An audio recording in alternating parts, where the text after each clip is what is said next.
CSGO xin được chào các bạn. Chúng ta cùng quay trở lại nửa đầu thế kỷ 20 khi mà chiến sự trên biển diễn ra vô cùng ác liệt. Người Mỹ đã cho đóng một trong những tàu chiến vào loại hàng khủng lúc bấy giờ, chiến hạm USS Iowa huyền thoại.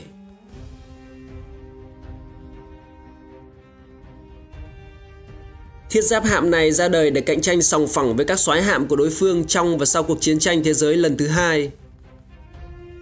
Vào những năm 1930, cả thế giới đang phát cuồng vì hai thứ âm thanh. Thứ nhất là nhạc swing, phong cách theo kiểu nhạc jazz được chơi thoáng và phiêu hơn.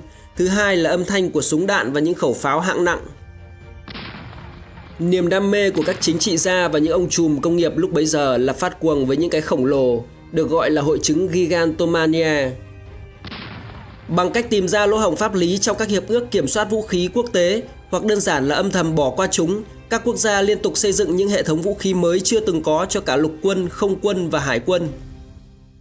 Cuộc chạy đua vũ trang của các quốc gia trên toàn cầu với thời gian nhanh nhất, áp dụng các công nghệ tân tiến nhất đã ngốn những nguồn tài chính khổng lồ. Ngay đến một quốc gia quân sự hàng đầu là Hoa Kỳ cũng nóng lòng cảm thấy cần thiết phải tăng kích cỡ tàu chiến. Vì vậy, Iowa là một chiến hạm hàng khủng có trọng lượng lên đến 45.000 tấn đã ra đời. Kích thước của nó vượt trội so với các tàu chiến trước đó như lớp Nam Dakota hay là Bắc Carolina. Thiết giáp hạm cơ bản là một ụ pháo nổi, vì thế kích thước của tàu phụ thuộc trực tiếp vào kích thước pháo chính mà nó sở hữu.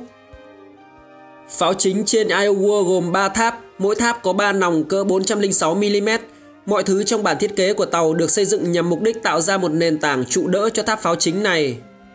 Trọng lượng tiêu chuẩn của nó là 45.000 tấn, còn khi đầy tải là 57.540 tấn, chiều dài 270,5m tương đương hơn 887 feet, độ rộng sườn ngang là 33m tương đương hơn 108 feet, độ mớn nước là 11m tương đương hơn 36 feet.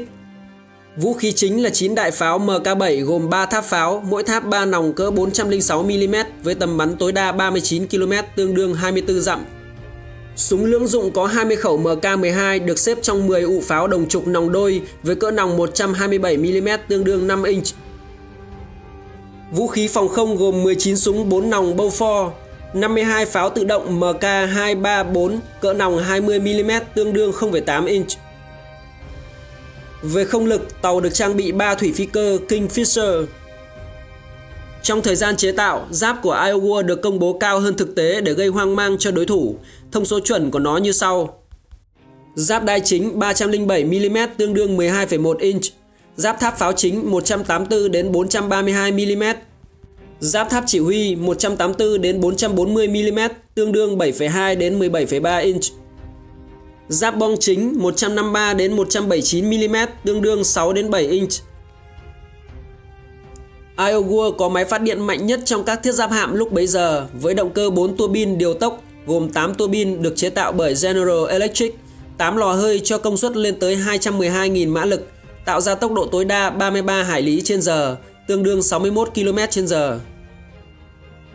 Tốc độ 33 hải lý trên giờ của gã khổng lồ 57.000 tấn này có một phần nguyên nhân chính là nhờ thiết kế thân tàu và mũi tàu áp dụng tối đa nguyên lý khí động lực học. Có thể nói đây gần như tốc độ của một tàu cao tốc, điều rất khó xảy ra với một tàu chiến. Nó trở thành ưu điểm lớn của Iowa trong chiến tranh Thái Bình Dương, giúp hộ tống rất hiệu quả các tàu sân bay. Người Mỹ đã đặt hàng loạt súng phòng không cỡ nòng 20mm và 40mm trên tàu. Khả năng chiến đấu cao khiến các hàng không mẫu hạm rất thích được nó bảo vệ. Khi mà Iowa còn đang được đóng, người Mỹ đã nhận ra rằng con tàu nên đóng vai phụ trong cuộc chiến chống lại hạm đội Nhật Bản. Tàu sân bay thời điểm này đang được xác định là lực lượng tấn công chính, nhưng tất nhiên không ai có thể phủ nhận tầm quan trọng của gã khổng lồ như Iowa. Chiến hạm này được hạ thủy từ đầu năm 1943 với nhiệm vụ đầu tiên là hành trình tiến về phía Bắc. Tình báo hải quân nghi ngờ rằng thiết giáp hạm Tirpitz của Đức có thể đang đi vào vùng biển Bắc Đại Tây Dương, vì vậy Iowa được cử đi để đánh chặn Tirpitz. Ngay từ đầu người ta đã tính toán nếu cuộc chạm trán xảy ra, rõ ràng Iowa có tốc độ cao hơn và tầm bắn xa hơn. Vì vậy Tirpitz sẽ cố gắng lại gần Iowa và ngược lại Iowa ngay từ xa đã có thể khai hỏa, và Iowa chắc chắn sẽ chiến thắng ở trận đánh này. Ở chiều ngược lại, biết đâu Tirpitz lại có những chiến thuật riêng, Nhưng thật đáng tiếc, hai đối thủ nặng ký này lại chưa bao giờ chạm trán nhau, vì vậy chúng ta chỉ có thể hình dung về kết cục của cuộc đối đầu theo quan điểm riêng của mỗi người.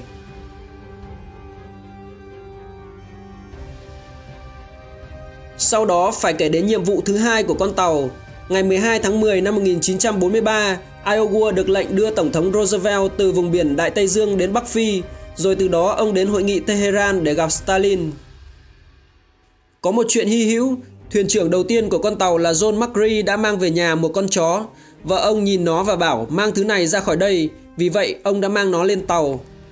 Khi Tổng thống lên tàu đã hỏi về con chó này, thuyền trưởng chém gió rằng nó là linh vật của con tàu, tên nó là Vicky.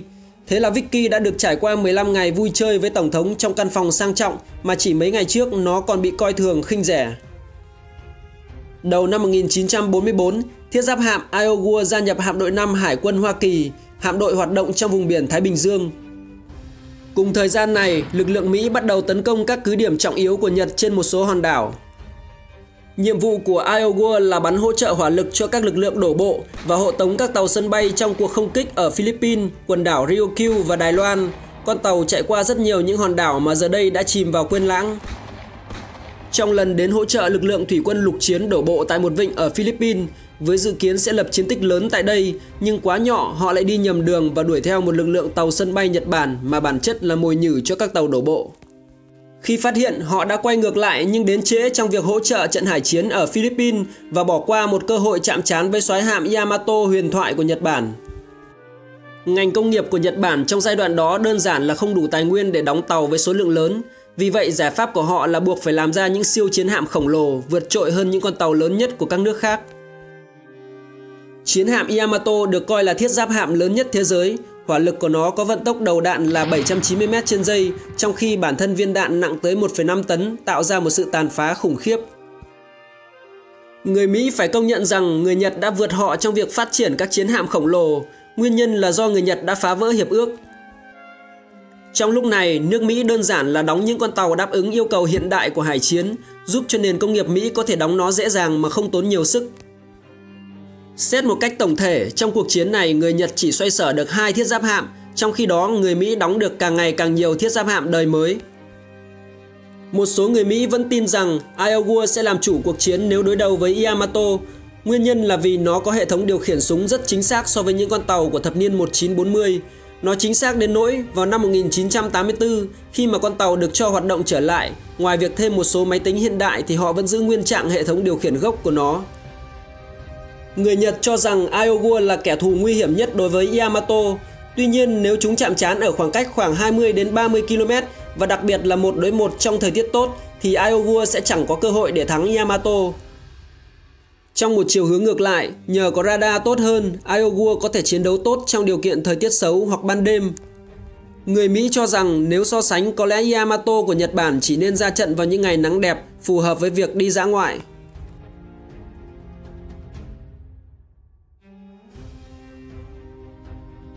Khách quan mà nói, trong một trận hải chiến cân tài, đôi khi kết quả sẽ được quyết định dựa vào một phát đạn may mắn nào đó. Số phận của 3 chiến hạm mà chúng ta đang bàn luận có đôi chút khác biệt. Tirpitz của Đức chìm vào ngày 12 tháng 11 năm 1944. Iowa trở thành tàu bảo tàng từ ngày 2 tháng 7 năm 2012. Yamato của Nhật Bản chìm ngày 7 tháng 4 năm 1945. Sự thay đổi chiến thuật trong hải chiến đã củng cố vai trò của tàu sân bay. Đó là lý do vì sao Iowa bị tước đi cơ hội sử dụng dàn hỏa lực của mình để chống lại các tàu chiến của kẻ thù. Tàu sân bay gần như đã bao sân toàn bộ. Thiết giáp hạm giờ đây chỉ còn có thể sử dụng hỏa lực của mình để tấn công các vị trí ven biển. Tháng 8 năm 1945, khi cuộc chiến gần như kết thúc, Iowa cùng tàu Missouri đã tiến vào vịnh Tokyo như một phần của lực lượng chiếm đóng.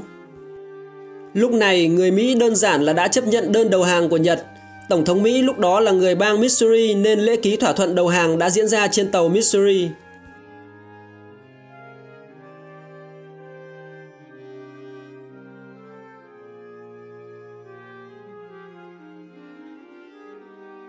Rất nhiều tù binh Mỹ bị giam giữ ở Nhật đã được cứu thoát sau khi Mỹ chiến thắng. Họ trở về nhà và đoàn tụ cùng gia đình.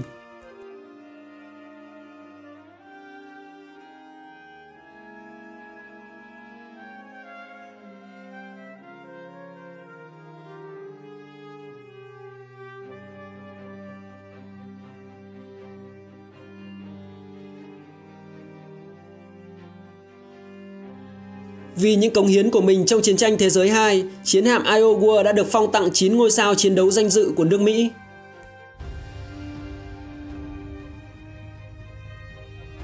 Cho đến năm 1949, Iowa bị xóa đăng bạ và được đưa vào hạm đội dự bị, nhưng chỉ 2 năm sau đó, con tàu đã được tái hoạt động, gửi đi tham chiến ở bờ biển Triều Tiên. Sau cuộc chiến này, nó trở về Mỹ với thêm 2 ngôi sao danh dự nữa. Từ năm 1958 đến năm 1984, Iowa được đưa về hạm đội dự bị và sau khi được hiện đại hóa thêm nhiều hệ thống mới trên tàu, nó lại tiếp tục quay trở lại làm nhiệm vụ. Tuy nhiên, một sự kiện xảy ra vào cuối những năm 80 cho thấy một chiến hạm vẫn có thể hư hại trong thời bình.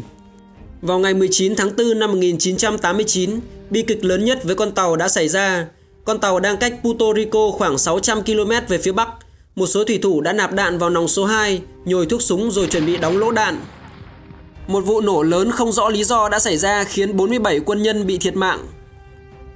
Đó là vụ tổn thất sinh mạng lớn nhất trên con tàu mà nhiều cư dân mạng cho rằng rất có thể đã có một vụ cưa bom.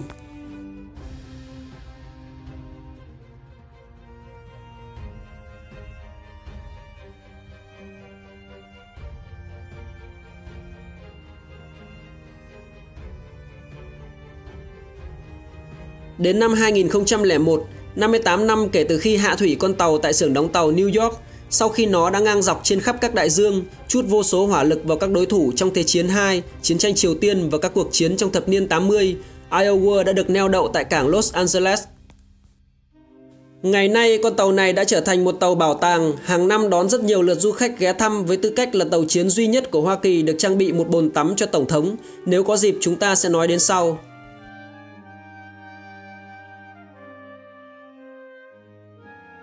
Nhiều người tỏ ra tiếc nuối về những cuộc đụng độ suýt diễn ra giữa con tàu mang tên tiểu bang thứ 29 của Hoa Kỳ này và những đối thủ hàng khủng xứng tầm của nó. Nhưng mà thôi, đó là việc của người Mỹ. CSGO xin chào và hẹn gặp lại các bạn trong các video tiếp theo.